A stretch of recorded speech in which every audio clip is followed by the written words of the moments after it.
So hi, hope you are all doing good. நான் வந்து இந்த மைக்கை கனெக்ட் பண்ணலான்னு நினச்சேன், பட் என்னவோ தெரில கனெக்ட் ஆக மாட்டேன்ருச்சு. ஸோ அதனால் இப்படியே வந்து பேசிடலான்ட்டு இருக்கிறேன். It's been so long since I just came on a random video and spoke to you, right? கல்யாணம் ஆயிடுச்சு. It's like yeah, கல்யாணம் ஆயிடுச்சு finally. And the reason that I wanted to take this video is because என்னோட அந்த wedding announcement வீடியோவில் வந்து I came across a comment. பாவம் இப்போ டெலீட் பண்ணிட்டாங்க, ஏன்ட்டு தெரியல. பட் இட்ஸ் லைக் அந்த கமெண்ட்டுக்காக தான் நான் அட்ரெஸ் பண்ணணும்னு நினச்சிட்டு இருந்தேன். Like I think her name was Keerthana. I feel very bad that you deleted the comment because ஒரு டெடிக்கேட்டட் வீடியோ அதுக்கு பண்ணலாம். ஐ மீன் நான் அதை காட்டி பேசி ஐ கேன் லைக் டூ அப்படின்னு சொல்லி நினச்சிருந்தேன். Now that it's not there. I don't know delete பண்ணிட்டாங்களா இல்லை வேறு என்ன ஆச்சுன்னு தெரில. But it is not there. But என்னோட மெமரியிலிருந்து நான் சொல்கிறேன். ஃபர்ஸ்ட் ஆஃப் ஆல் நான் இன்னும் யாரோட கமெண்ட்டுக்கும் ரிப்ளை பண்ணல. Please sorry for that because things are happening, lot of things are happening and I'm moving from this place to this place to this place. I'm like உட்காந்து ஒரு விஷயம் பண்ண என்னால் முடியல, ரிப்ளை பண்ணுறக்கே என்னால் முடியல. It feels kind of very exhausting. And this new role தெரில என்னென்னா பண்ண போகிறேன்னே தெரியல. பட் யா, கேமரா வந்து லேப்டாப்போட வெப்கேமில் தான் நான் பேசிகிட்டே இருக்கேன். பிகாஸ் இதில் வந்து என் ஸ்டோரேஜ் காலி. ஸோ ஃபோனில் இது பண்ண முடியாதனால கேமராவில் பேசிகிட்டு இருக்கேன். அதனால் ஆடியோ கனெக்ட் பண்ண ட்ரை பண்ணேன், பட் அதுவும் கனெக்ட் ஆகலை. But so bear with my audio please. Okay, so வந்து அவங்க என்ன சொல்லியிருந்தாங்கன்னா தட் என்னை பார்த்தா வந்து அவங்கள பார்க்குற மாதிரியே இருக்குது. நான் வந்து 26-27 I am going through this. I am still figuring out life, psychology, spirituality, இதெல்லாம் நான் எனக்கு இன்ட்ரெஸ்ட் இருக்குது. நான் எக்ஸ்ப்ளோர் பண்ணிகிட்ருக்கேன். இன்னும் வந்து அந்த ஃபிகரிங் அவுட் ஸ்டேஜில் தான் இருக்கேன். அப்படிங்கிறத பார்க்கும்போது from someone who is younger to me, which is like maybe ஒரு ஏர்லி 20s இருப்பாங்கன்னு நினைக்கிறேன். ஸோ அந்த ஏர்லி 20sலையும் அவங்களும் சேம் எக்ஸ்பீரியன்ஸை கோத்ரூ பண்ணிகிட்ருக்காங்க. இட்ஸ் லைக் நான் வந்து என்னை விட ஒரு எல்டரான ஒரு person, who is also figuring her life out, who is also dealing with the same kind of things that she is dealing with. இதெல்லாம் பார்க்கும்போது வந்து she felt like kind of seen. and now that திடீர்னு வந்து கல்யாணம் ஆயிடுச்சுன்னு சொல்கிறீங்க, எனக்கு இது என்ன எப்படி எடுத்துக்கிறதுனே தெரியல அப்படிங்கிற மாதிரி சொன்னாங்க. and I'm like I get you. and one thing that I want to address with you is இந்த 25 அப்படிங்கிற ஒரு ஏஜ் இருக்குல்ல, நீங்கள் ஏர்லி 25 இருக்கீங்களான்னு தெரில, இல்லை ஐ மீன் ஏர்லி 20s இருக்கீங்களா இல்லை ஆஃப்டர் 25 இருக்கீங்களான்னு எனக்கு தெரியல. பட் ஸ்டில் இந்த 25 அப்படிங்கிற ஒரு மார்க் தான் வந்து திஸ் திங் கால்ட் பிரெயின். எல்லா ஹியூமன்ஸுக்கும் அப்போ தான் ஃபுல் டெவலப்மெண்ட் ஆகி இருக்கும். So from my perspective, if you have got your life figured out 20sலேயே, யூ ஆர் லக்கி. அவ்வளோதான். Us humans have this capacity to figure out life only after 25. Only after 25 தான் வந்து brain வந்து fully developed functioning brain இருக்கும். We'll be able to focus on lot of things logically. Still someone who is still 27 and இப்போ வந்து 25, I would still say 25 is the year that our brain starts functioning normally. And because we have gone through trauma, inner child wounds and all, அந்த normal functioning எல்லாத்தோட normal functioning மாதிரி இருக்காது. And maybe எல்லா it is true தான். It's like எல்லாரும் they have gone through some kind of trauma in this generation. We all have gone through, ஒவ்வொருத்தரும் ஒவ்வொரு kind of trauma gone through பண்ணியிருக்கோம். So coming from that lens 25 ஆனாலும் somewhere அந்த drama related விஷயங்கள் வந்து அது linker ஆகிட்டே இருக்கும். ஸோ இட்ஸ் லைக் இங்கே 25 ஆகியும் நீங்கள் if you haven't figured out life, it is okay. And நானுமே வந்து wow I got married, I feel so settled in life. No, it is not that. Like இதுவரை ஒரு லவ் மேரேஜாக இருந்திருந்தால் you could have said that, oh I finally found a person. No, it is not love marriage. So it's like arranged marriage. As I previously said in my therapy video, arranged marriage தான். And it's like எனக்குமே இது நியூவாக தான் இருக்குது. I didn't anticipate. I was like ready for marriage, but I didn't anticipate what kind of marriage life I would go to, எப்படி இருக்கும் அதெல்லாம் எனக்கு தெரியாது. And there was one specific question that this person asked, how does your husband see this your interest, உங்களோட psychology, spirituality, இந்த இன்ட்ரெஸ்ட்லாம் எப்படி அவங்க பார்க்குறாங்க, கேன் தே அக்செப்ட் அப்படிங்கிற ஒரு இது கேட்டிருந்தாங்க.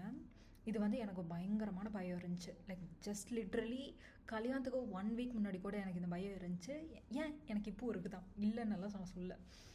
But the thing is, one thing that I started accepting was, இது ஏன் லைஃப். நீங்கள் என்ன தான் அதை அக்செப்ட் பண்ணினாலும் பண்ணலைன்னாலும் I cannot reject who I am. அவ்வளோதான். உங்களுக்கு பிடிக்கல அப்படிங்கிறதுக்காக கேன் ஐ நாட் டூ, நான் எப்படி அதை பண்ணாமல் இருக்கிறதுங்கன்னு எனக்கு இன்ன வரைக்கும் தாட் வரும். பட் நான் அதை பண்ணாமல் இருப்பேனான்னு கேட்டால் மாட்டேன். No. The reason that I am telling this is because I am going through the same confusion that you are having in your mind, because I am spiritual person, religious கிடையாது, but spiritual person. My husband is a complete atheist. Complete atheist.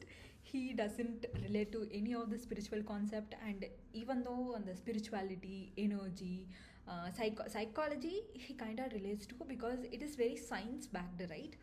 So அதெல்லாம் okay. But இந்த spirituality, energy concepts எல்லாம் வந்து is like something அந்த ஊ அப்படிங்கிற ஒரு mind செட்லேயே தான் பார்க்குறாங்க. But just because you see it like that, I cannot change my belief, right? And he never asked me to change belief also. Sometimes like எங்களுக்குள்ள argument வரும்.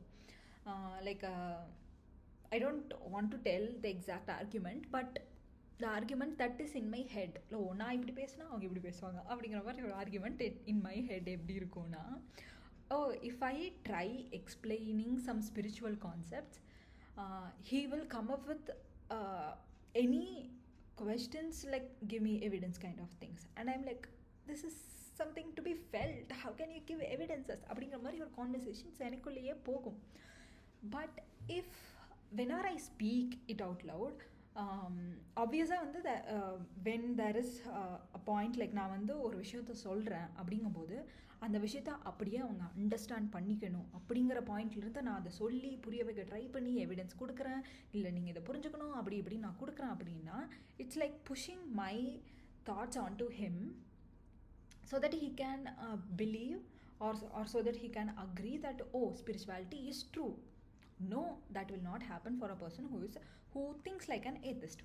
So அப்படி இருக்கும்போது you can share whatever you are feeling. அந்த பர்சனுக்கு அது புரியலைன்னாலும் it is his responsibility to accept, but it is not like நம்ம வந்து அதை திணிக்கக்கூடாது. இதை எவிடன்ஸ் நீங்கள் நம்பணும், நான் நம்புறதை நீங்கள் அக்செப்ட் பண்ணணும், நான் நம்புறதை நீங்கள் வேலிடேட் பண்ணணும் அப்படிங்கிற அந்த பாயிண்ட்டை நம்ம கொண்டு போய் வச்சிடக்கூடாது. விட்டால் நானும் செய்வேன். I have to like consciously pull myself so that I don't put all these things on to him and try to get validation. நீ உன்னோட ஸ்பிரிச்சுவாலிட்டி லைனில் நீ இருக்கிறதோ கரெக்டு தான் அப்படிங்கிற வேலிடேஷனை அவங்ககிட்டேருந்து வாங்க முடியாது, வாங்கக்கூடாது. பிகாஸ் சம்வேர் வந்து for me it feels like losing myself in the process, so that அந்த வேலிடேஷனை வாங்கறதுக்காக I have to prove something, and spirituality is nothing to be proven, it is to be felt. So yeah, conclusion என்னன்னா, you both can have differing opinions, an opinion that is very very contradicting also, but you both have to accept that this is the reality. நான் accept பண்ணிட்டேன்னா கேட்டால் no, I'm still crying a lot, I'm still pestering him a lot, but both are still learning. நான் வந்து இப்படி ஒரு spiritual person அப்படிங்கிற ஃபேக்டரை learn பண்ணுறக்கு, அதை அக்செப்ட் பண்ணுறக்கு, even though he doesn't understand, அதை அக்செப்ட் பண்ணுறக்கு, அந்த அண்டர்ஸ்டாண்டிங் இல்லாமையே அக்செப்ட் பண்ணுறக்கு he is also learning, and I am also learning to be in my own line and to not expect any validation from him. I hope அது இந்த கொஷினை ஃபுல்லாக answer பார்க்காதனால, ஐ mean like right no என் கண்ணு முன்னாடி இல்லாதனால நான் உங்களோட கொஸ்டின்ஸுக்கெல்லாம், ஐ மீன் கன்ஃபியூஷன்ஸுக்கெல்லாம் நான் கிளாரிஃபை பண்ணியிருக்கேன்னு தெரியல. But this is what that I want to tell.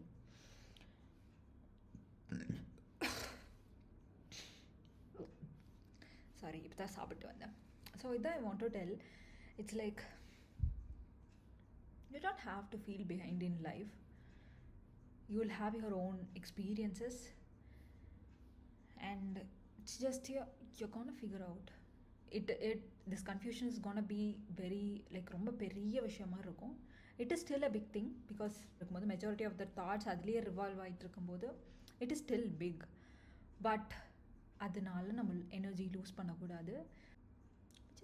we just can keep it like that. Okay, அந்த கன்ஃபியூஷன் இருக்கு.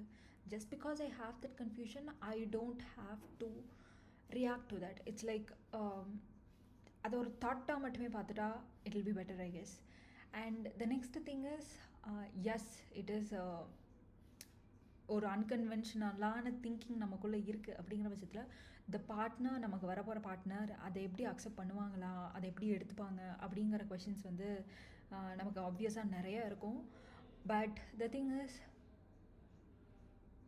You will obviously not want to change your partner, right?